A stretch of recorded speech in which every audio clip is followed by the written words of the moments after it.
Witam Was serdecznie w kolejnym odcinku Projektu na Piątkę. Dziś będzie druga część prac związanych z budową łóżka piętrowego.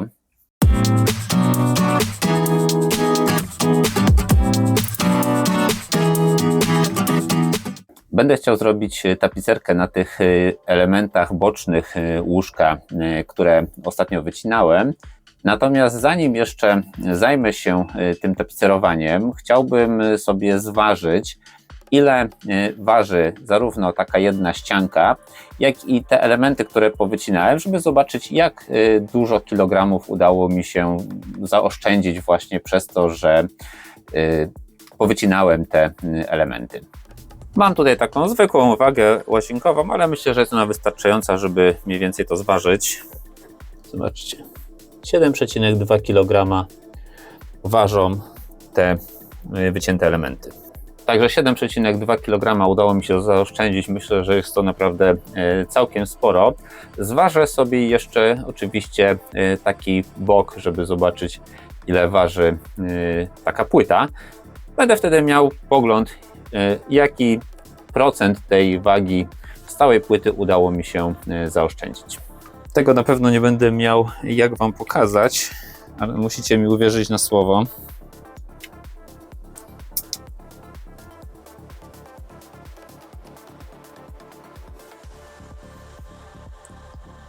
Jedna taka płyta waży 4,1 kg. Ta druga jest troszeczkę węższa, więc powiedzmy, że waży 4 kg. Więc w tym momencie dwie takie płyty będą ważyły około 8 kg. Więc w zasadzie połowę wagi tych płyt udało mi się zaoszczędzić, ponieważ tam było 7,2.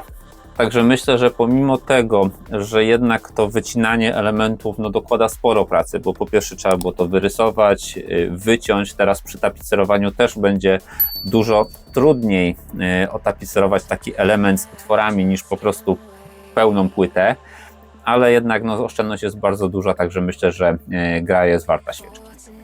Tak jak przed chwilą wspomniałem, dzisiaj będę chciał otapicerować taki, nie ma co ukrywać, dosyć fikuśny element. Gdyby on był pełen, to by była bardzo prosta sprawa, natomiast z tymi otworami, tutaj zaokrągleniami na pewno nie będzie to proste, ale jestem dobrej myśli, mam nadzieję, że mi uda się to ładnie zrobić. Ostatnia pogoda jest bardzo w kratkę, często pada. Ja nie chcąc jakby tracić tutaj dni, w momencie gdy jest ładna pogoda, zajmuję się zewnętrzną stroną i kończę szpachlować przyczepę, przygotowywać ją do malowania. Chciałbym jeszcze w najbliższym czasie ją pomalować. Natomiast w momencie, gdy ta pogoda jest gorsza, tak jak na przykład dzisiaj, nie wiem, może to słychać na mikrofonie, ale właśnie znowu zaczęło padać. Te gorsze dni z gorszą pogodą wykorzystuję właśnie na pracę w środku. Ok, w takim razie myślę, że nie ma co przedłużać. Włączam timelapsa i zabieram się za tapicerowanie.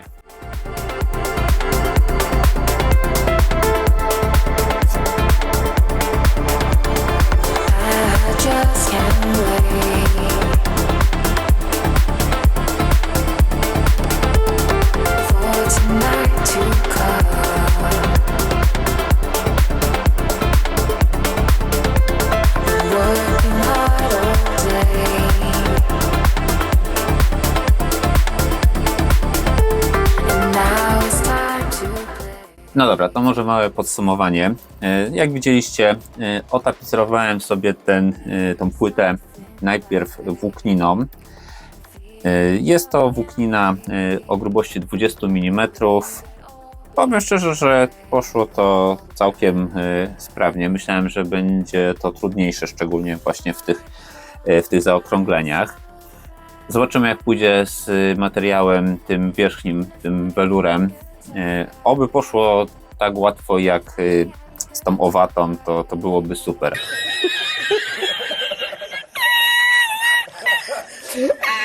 Ale obawiam się, że tak pięknie to nie będzie szło, z tego względu, że ta owata jest taka dosyć rozciągliwa ten welur już trochę mniej. No i druga kwestia, że będzie mi zależało, żeby nie było żadnych zmarszczek widocznych na tym welurze. Także z tym będzie trzeba powalczyć.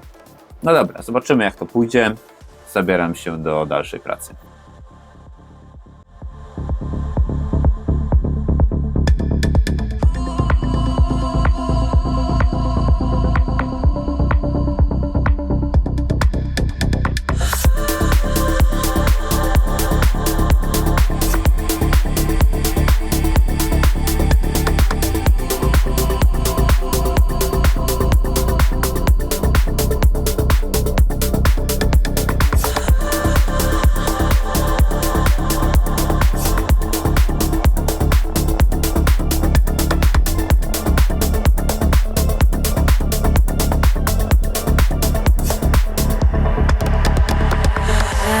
Just can't wait for tonight to come.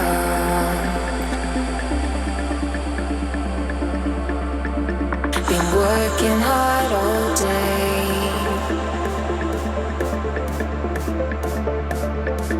and now it's time to play.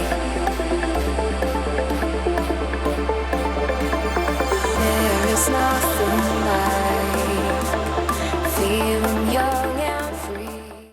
Może czas na małe podsumowanie. No jak widać nie jest to takie proste, tak jak podejrzewałem. Nie jest to taka prosta sprawa, żeby zrobić to ładnie. Te otwory, które tutaj są, no zdecydowanie utrudniają sprawę. Problem największy polega na tym, aby tutaj oczywiście na tych łukach tak naciągnąć materiał, żeby zarówno w tą stronę, jak i z tej strony się nie marszczył. Także no troszeczkę pracy to wymaga. Największy problem jest taki, że przybijam te szywki z tamtej strony, a muszę widzieć, co się dzieje z tej strony, więc jest bardzo dużo takiego przekładania, przewracania. W niektórych miejscach musiałem te szywki usunąć i przytakerować materiał na nowo, z tego względu, że w pierwszej takiej przymiarce przyłapałem sobie tylko ten materiał tak, żeby mi się on nie przesuwał i żeby na pewno starczył mi z każdej strony.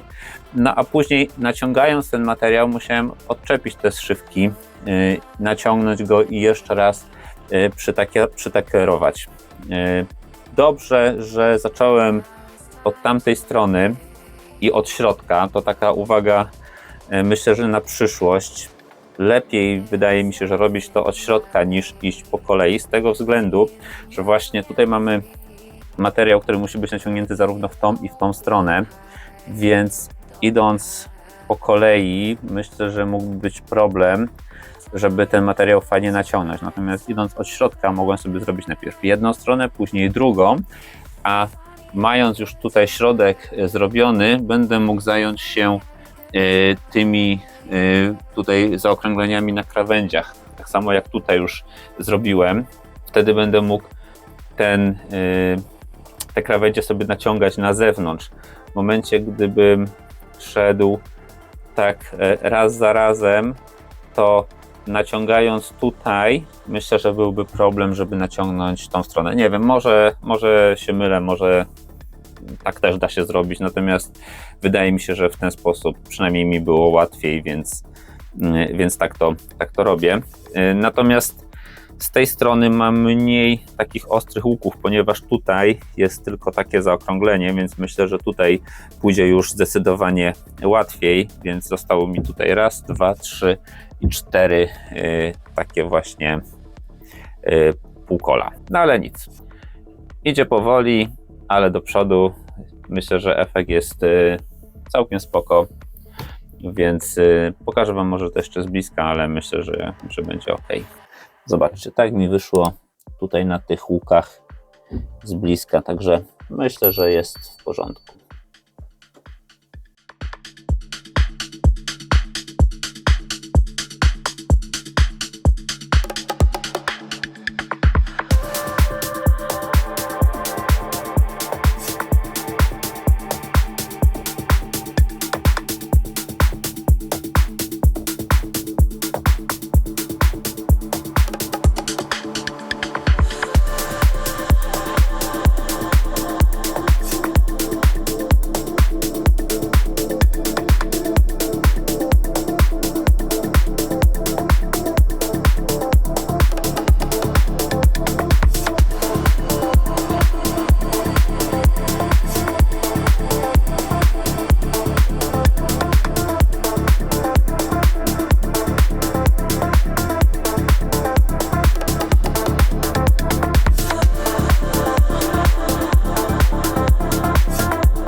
Nie ukrywam, było z tym sporo pracy i no na pewno utrudniłem sobie zadanie tą koncepcją jednocześnie otworów i tapicerki. Nie było to proste, żeby to wytapicerować tak, żeby nie było tutaj żadnych zmarszczek, zagięć, szczególnie na łukach, ale udało się. Naprawdę no, trzeba było tutaj troszeczkę powalczyć z tematem, ale efekt jest taki, że jak dla mnie jest ok. Myślę, że jest w porządku. Natomiast na pewno jest to coś, co wymagało dużo tutaj pracy i godzin, które trzeba było na to poświęcić. Ja mam niestety jeszcze jeden taki bok do wytapicerowania. Nie będę już tego nagrywał, no bo to będzie w zasadzie ta sama praca.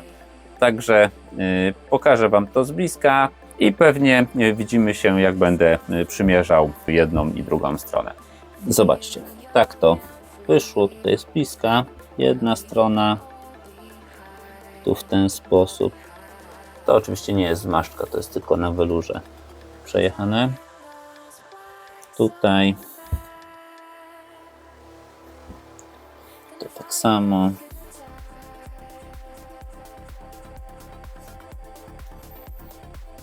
No i tu końcóweczka.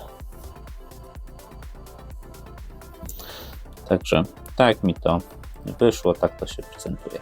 Myślałem, że podziałem sobie dzisiaj na dworze, żeby jak najszybciej skończyć przygotowania przyczepy do malowania, zanim zrobi się już tak naprawdę zimno i nastanie jesień. Natomiast brzydkiej pogody ciąg dalszy, więc na zewnątrz nie podziałam, co chwilę pada. W związku z tym stwierdziłem, że zajmę się w dalszym ciągu zabawą z tapicerką. Mam już jeden i drugi ten element wytapicerowany, więc zajmę się w tym momencie wypełnieniem tych otworów, no bo oczywiście to tak nie zostanie.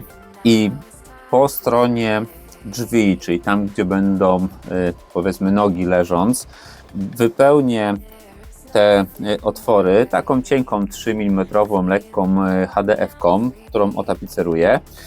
Z kolei od strony głowy, czyli w tym elemencie, będę chciał zastosować coś, co z jednej strony będzie dalej bardzo lekkie, ale z drugiej strony będzie troszeczkę sztywniejsze niż HDF-ka. Z tego względu, że no z tej strony myślę, że może tak się zdarzyć, że dzieciaki będą chciały się o to opierać, więc zależy mi na tym, żeby to było sztywniejsze i stwierdziłem, że wykorzystam tą bardzo lekką, w zasadzie ultra lekką sklejkę Falcate, która została mi jeszcze z podłogi. Wykorzystam więc te materiały, które mam, nie będę musiał kupować kolejnych, tamtych też bez sensu wyrzucać, więc fajnie się złożyło. Aby ułatwić sobie sprawę, wykorzystam te elementy, które wcześniej wycinałem tutaj z tej płyty, specjalnie ich nie wyrzucałem. Mając te formatki, będzie mi bardzo łatwo odrysować i wymierzyć elementy z Falcaty, aby wypełnić tutaj te przestrzenie. Także jedyne co, to muszę po prostu tylko odnaleźć te elementy, które tutaj były. Nie będzie to trudne, ponieważ one są dosyć charakterystyczne. To na pewno będzie element, który idzie tutaj. To z kolei pewnie będzie element, który był tutaj. Tak jest, zgadza się. I mogę zabierać się za wyrysowywanie. Ponieważ tej sklejki Falcate zostało mi jeszcze takie dosyć spore kawałki, to nie będę tego robił tutaj w przyczepie. Po prostu by mi się to nie zmieściło. Także widzimy się za chwilę. Na dworze znowu pada. Dzisiaj jest kolejny dzień fatalnej pogody. Jest naprawdę zimno, jak na tą porę roku. Co chwilę pada deszcz, więc pewnie niektórzy zauważyli, że tutaj pracuje sobie taki grzejniczek malutki. Powiem Wam, że taki mały 600W konwektorowy grzejnik naprawdę fajnie się tutaj spisuje, daje radę i jak widzicie, jestem już teraz w krótkim rękawku, bo zrobiło się tutaj naprawdę przyjemnie. Ale wracamy do tapicerki. Elementy mam już wycięte. Tak jak mówiłem, no jest to naprawdę bardzo leciutka sklejka, nie jest ona dużo cięższa niż płyta HDF, więc wagi nie dołoży tutaj zbyt wiele, natomiast jest ona zdecydowanie sztywniejsza niż taka 3 mm płyta, więc myślę, że to będzie dobra opcja. Także zabieram się za tapicerowanie. Będę musiał wyciąć z tej włókniny dokładnie takie same elementy w takim samym kształcie jak ta płyta oraz materiał z naddatkiem i to po prostu otapicerować. Także zabieram się do pracy. That's when I knew.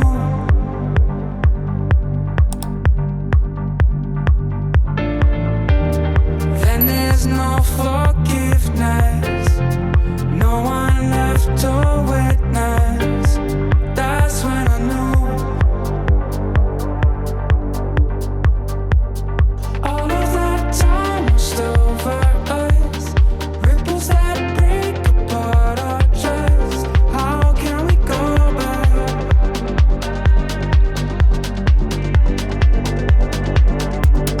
Everything now is just a waste. All of that hurt shown on your face. Just another.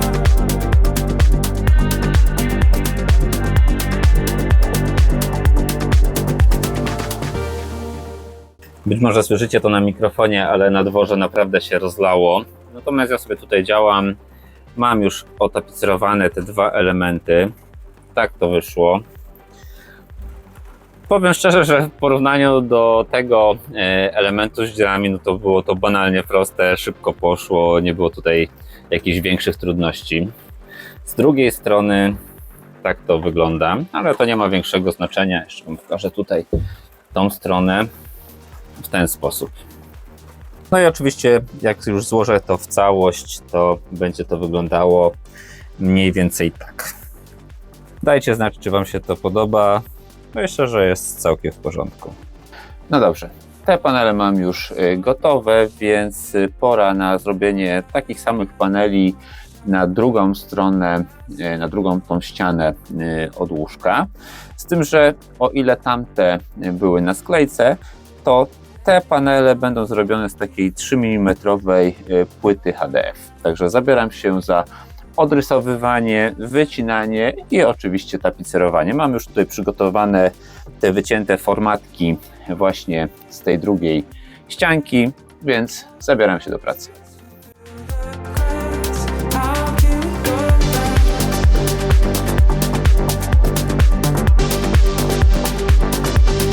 Everything now is just a waste. All of that hurt shown on your face. Just another.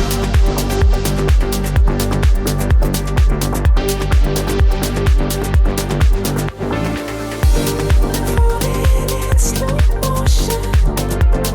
I'm in emotion. That's when I know.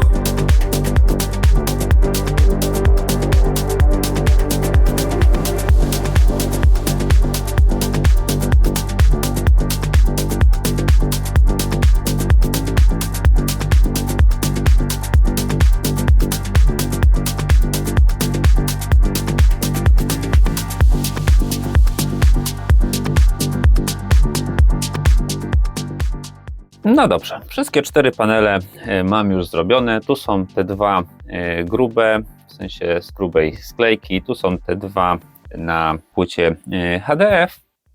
Fajne, leciutkie. Myślę, że będzie to dobrze spełniało swoje zadanie. No dobrze, więc chyba najwyższy czas to poskładać. Chciałbym, żeby to wyglądało mniej więcej w ten sposób, że te panele będą mniej więcej tak.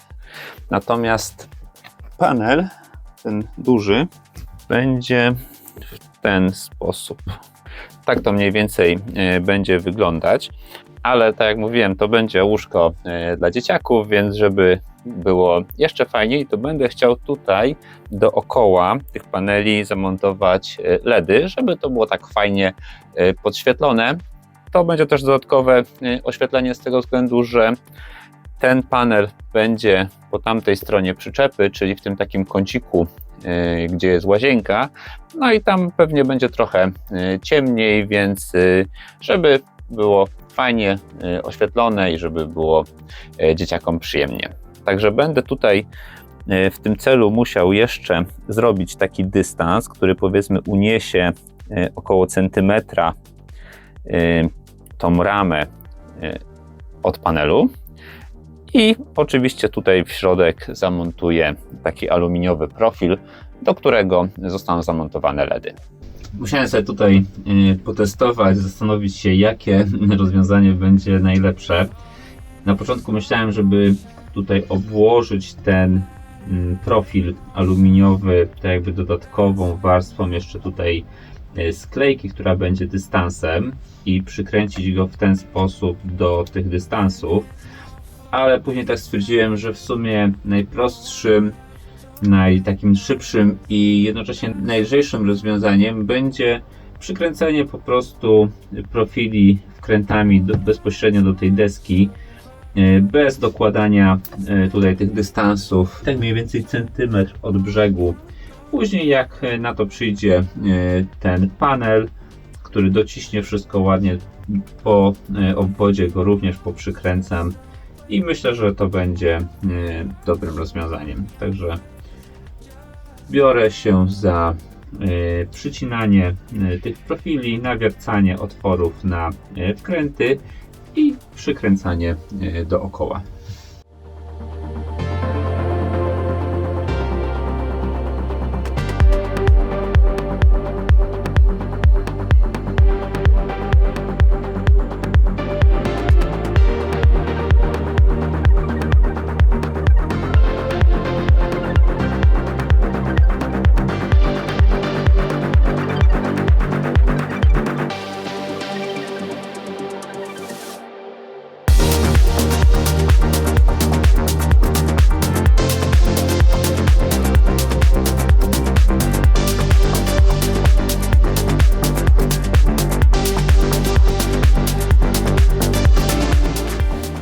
Tak będzie to mniej więcej wyglądało. Tutaj będzie taka szczelinka. Oczywiście tutaj będzie jeszcze klosz założony, a to będzie ze sobą skręcone, więc będzie tak bardziej ściśnięte. Natomiast tak to na tym etapie wygląda. Jest po prostu taka mniej więcej centymetrowa szczelinka między jednym a drugim panelem. Natomiast z tej strony wygląda to tak. No tu jest łuk, więc musiałem tak troszeczkę posztukować ten profil. Natomiast jak będę zakładał klosz, to myślę, że uda się to ładnie zicować tutaj z tą krzywizną, która jest tutaj w tym wycięciu. Rzecz, która mi się tak średnio podoba, to te wkręty tutaj. Niestety one są dosyć grube jak na takie profile, ale niestety nie znalazłem jakiejś większej ilości mniejszych wkrętów. Nie wiem, zobaczę. Jak przykręcę ten panel i będą one dalej widoczne, będą przeszkadzały, to najwyżej wymienię je na mniejsze. Zrobiło się już dzisiaj bardzo późno, więc ja na dzisiaj tak to zostawię. Myślę, że jutro znajdę trochę czasu, żeby zamontować LED, założyć kloszy, przylutować kabelki i przykręcić ten panel. Wtedy będzie można podłączyć to już do zasilania i zobaczę, jak to będzie świeciło, jaki będzie dawało efekt, czy to światło fajnie będzie się rozkładało. Jeśli tak, to super, a jeśli nie, no to będę jeszcze tutaj z tym układem coś kombinował, będę starał się to jakoś poprawić. Ok, jest dzisiaj niedzielne popołudnie, w zasadzie już wieczór, więc idealny czas jak dla mnie, żeby sobie tutaj w przyczepie troszkę podłubać. I chciałbym dzisiaj już to doprowadzić do takiego stanu, żeby to zaświeciło, żebym zobaczył, jaki daje to efekt. W międzyczasie wymieniłem tutaj te śrubki trzymające te aluminiowe profile do LEDów na troszeczkę mniejsze, żeby one mniej odstawały, więc myślę, że to będzie na plus. Natomiast w tym momencie biorę lutownicę i zabieram się za lutowanie tej taśmy, żeby można było ją podłączyć. No i oczywiście umieszczę ją tutaj w tym profilu. Ten profil, który tutaj zastosowałem, jest to taki profil slim. On ma 11 cm szerokości i 7 cm wysokości, także jest on taki wąziutki. Myślę, że taki będzie tutaj lepiej się spisywał, nie ma sensu tutaj wstawiać jakichś takich grubych, dużych profili. Także zabieram się za lutowaniem.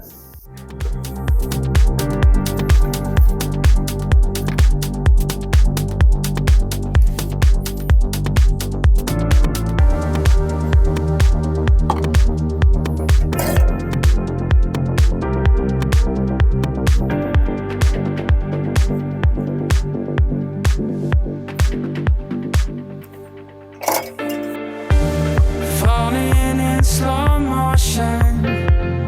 I'm bad at emotion. That's when I knew.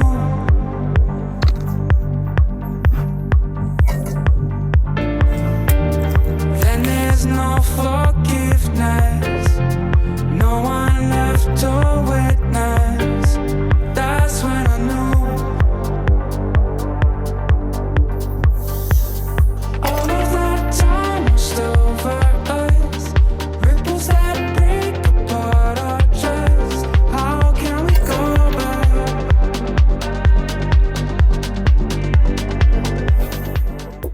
No dobrze, z lutowaniem, jak widzieliście, szybko poszło, więc zabieram się za układanie tej taśmy LEDowej w profilach.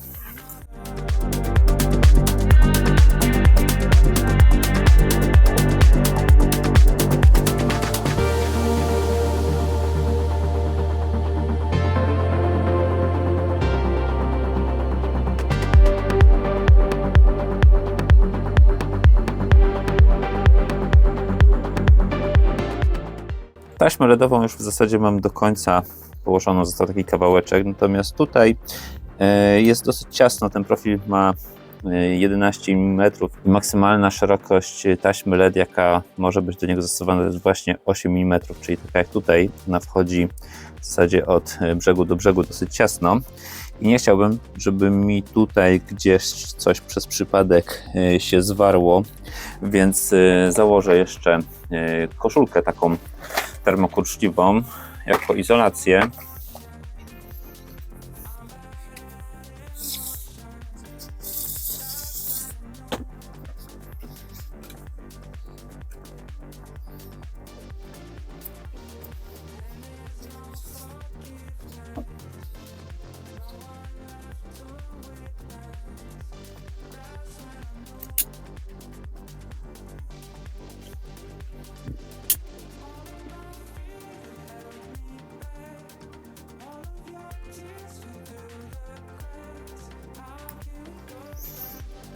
No, myślę, że teraz będzie w porządku.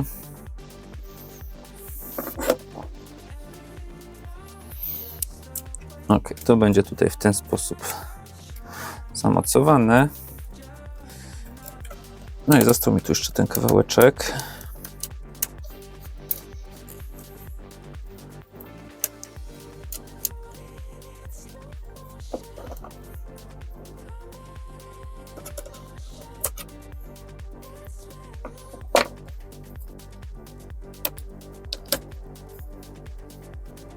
O, myślę, że tak będzie ok. Żeby natomiast ten kabel nie wisiał całym ciężarem na tym lucie, to zrobię tutaj jeszcze takie mocowanie.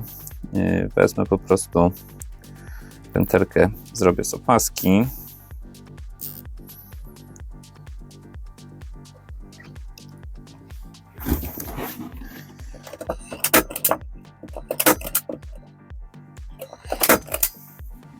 I ją przytakeruję. No dobra, to myślę, że czas na ułożenie klosza. Myślę, że dobrym miejscem na połączenie, czyli na rozpoczęcie i zakończenie tego klosza będzie gdzieś tutaj miejsce na górze, na takim długim, prostym elemencie, gdzie nie ma żadnych zagięć, więc od tego miejsca zacznę. Natomiast na tych łukach nie będę go mocno wciskał, zostawię go tak jakby troszeczkę luźnego.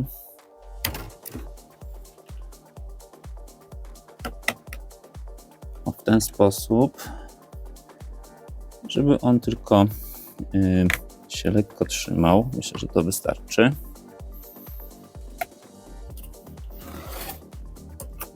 Podobnie tutaj zamknę tą krzywiznę tak, żeby po prostu było to mniej więcej w tej samej odległości we wszystkich miejscach.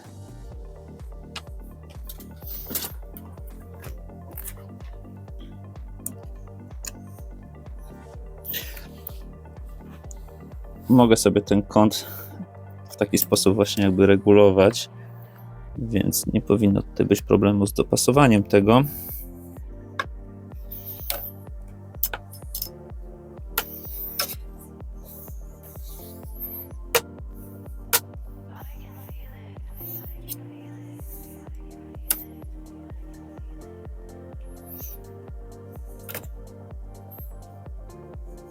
Muszę sobie teraz zaznaczyć miejsce łączenia, no i odciąć ten kawałeczek.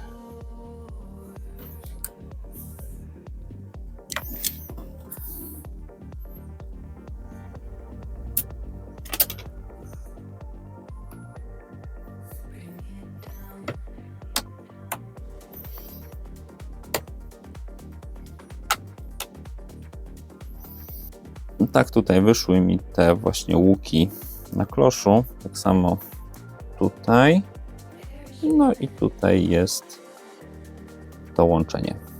No dobrze, skoro już mam ten etap zrobiony, no to nie pozostaje nic innego jak przykręcić ten panel, który wcześniej przygotowałem.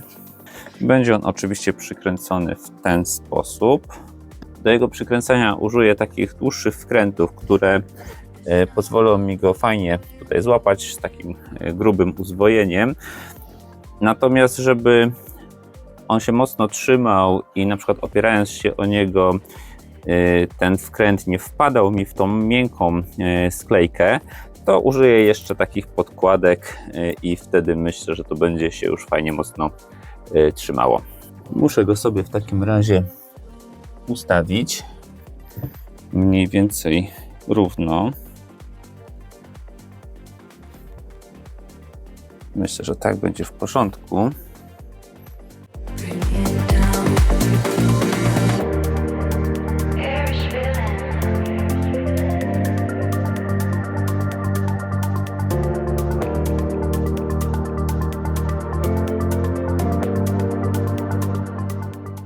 Ok, tak to wygląda od tylnej strony, natomiast z przodu wygląda to tak.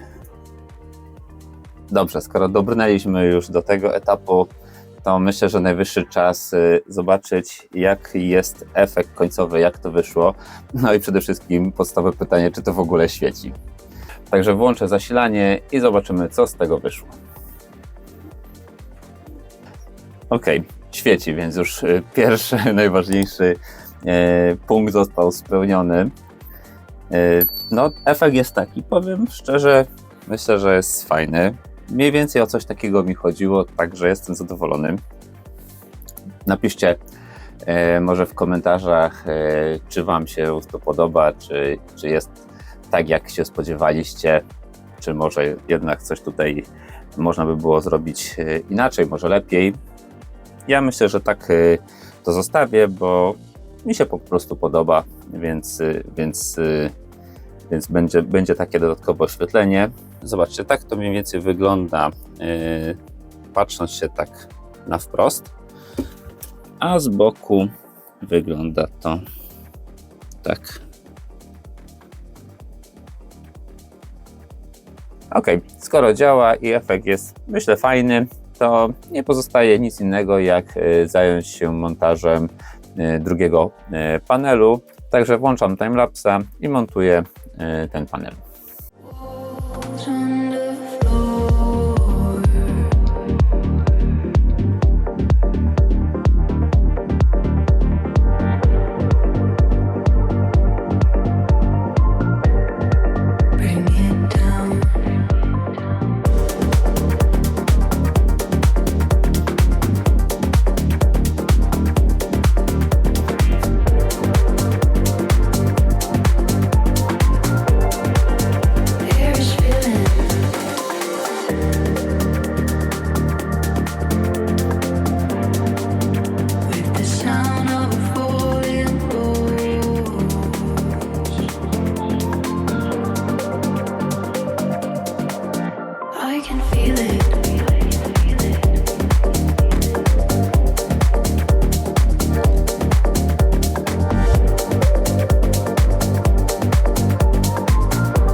No dobra, pewnie to był dosyć długi timelapse, no bo zrobiłem to wszystko jakby za jednym razem, ale tak to wyszło. Oba panele są podświetlane, oba LEDy świecą i w zasadzie ta strona jest już skończona. Oczywiście no, będzie trzeba ją jeszcze tam zamontować. Będę musiał jeszcze takie same panele przykręcić na tą drugą stronę. Te wykonane właśnie z płyty HDF, natomiast one prawdopodobnie nie będą podświetlane, ponieważ tam nie mam za bardzo miejsca na głębokość, żeby te LEDy mi weszły.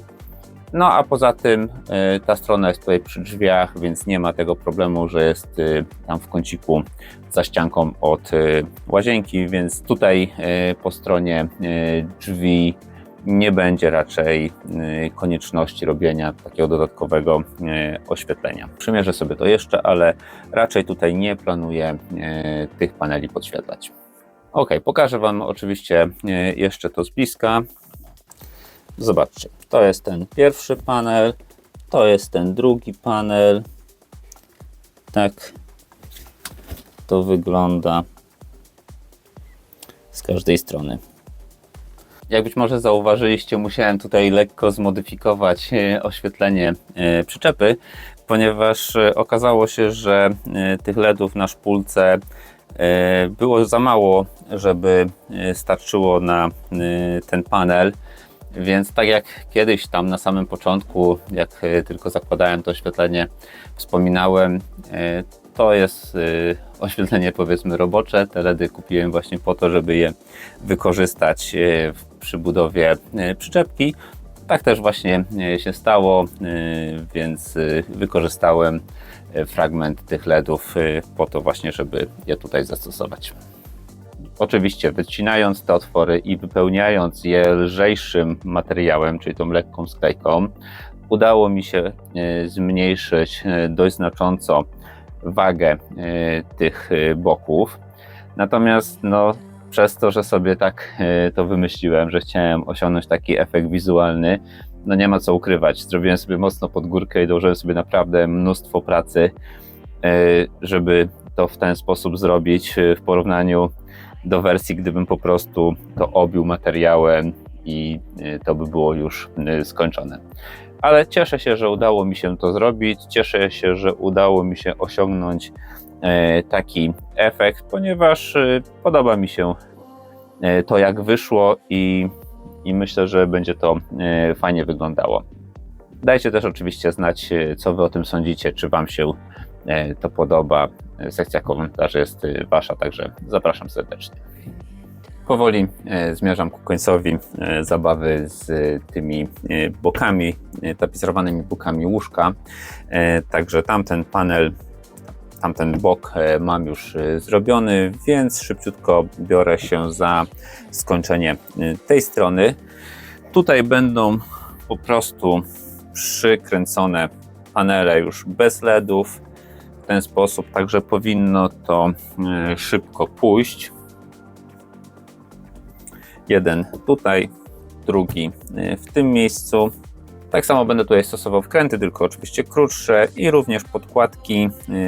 Płyta HDF nie jest zbyt mocnym materiałem, więc nie chcę, żeby w momencie oparcia się o to ten łepek od wkrętu na przykład został wyrwany, ta płyta pękła, więc myślę, że dzięki tej podkładce będzie to zdecydowanie mocniej się trzymało. Także zabieram się do skręcenia.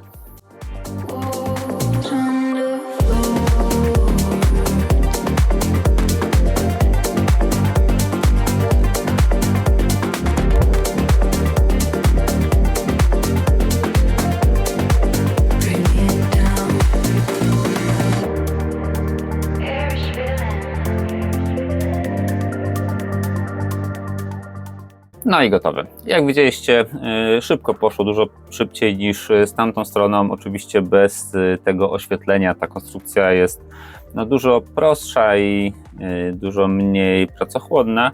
Natomiast, tak jak mówiłem, nie rezygnowałem tutaj z tego oświetlenia ze względu na jakby ilość pracy, którą trzeba by było włożyć, tylko po prostu tutaj po tej stronie ta rama będzie, znaczy ten profil będzie przykręcony do jakby ramy drzwi, a ona jest dosyć płytka i byłby problem, żeby zmieścić na głębokość tutaj LEDy i jeszcze to wypełnienie. Myślę, że tak też wygląda fajnie, więc w ten sposób to zamontuję i zostawię to w takiej prostszej formie. Z bliska wygląda to w ten sposób. Tutaj wszystko fajnie dolega, nic się nie marszczy, także myślę, że całkiem fajnie będzie to wyglądało. No dobrze, czas na przymiarkę. Całą tutaj tą część, ten fragment, gdzie już będę miał zasłoniętą ścianę tym panelem, mam wyklejoną termoizolację, więc po prostu spróbuję to wstawić i zobaczymy, jak to wygląda. Na razie nie będę tego przykręcał jeszcze. Na razie chcę to tylko tutaj wstawić i zobaczymy, czy to będzie pasować razem z tą tapicerką, no i oczywiście jak to finalnie będzie wyglądało. Ta termoizolacja troszeczkę sprężynuje, ale jak się przykręci tutaj właśnie do tych belek i do futryny drzwi, to nie będzie już wtedy takiego problemu. Ok, już wiem, dlaczego nie chciało mi to wejść do końca, dlaczego to sprężynowało. Tutaj przytrzasnąłem kabelek, po prostu ta rama stała na tym kablu i stąd był ten problem. Teraz już ładnie wszystko pasuje. Panel jest wprawdzie na swoim miejscu, ale zauważyłem pewien problem, taka w sumie nieprzewidziana sytuacja. Mimo tego, że zastosowałem tutaj taki cienki 3 mm panel, no ale jeszcze plus włóknina, plus welur, to w sumie dało pewnie ze 4, może 5 mm i w tym momencie, gdy to dociskam, to tutaj oczywiście no nie przylega to do końca, pojawia się taka kilkumilimetrowa szczelina, także będę musiał tutaj coś pokombinować, żeby ją wypełnić. Mam pewien pomysł, także nie powinno to być dużym problemem, no ale taka sytuacja ma miejsce, więc trzeba będzie się jeszcze nią zająć. Oczywiście pokażę Wam jeszcze, jak tutaj wygląda teraz cały ten kącik. Ta strona wygląda w ten sposób, natomiast ta strona prezentuje się tak. No dobrze, na ten moment temat tapicerki jednego i drugiego boku łóżka mam zakończony, więc kolejnymi etapami będzie tutaj zbudowanie konstrukcji pod te łóżka. Jeśli Wam się podoba to, co zrobiłem, dajcie łapkę w górę, napiszcie jakiś komentarz. Jeśli macie jakieś uwagi, również napiszcie komentarz.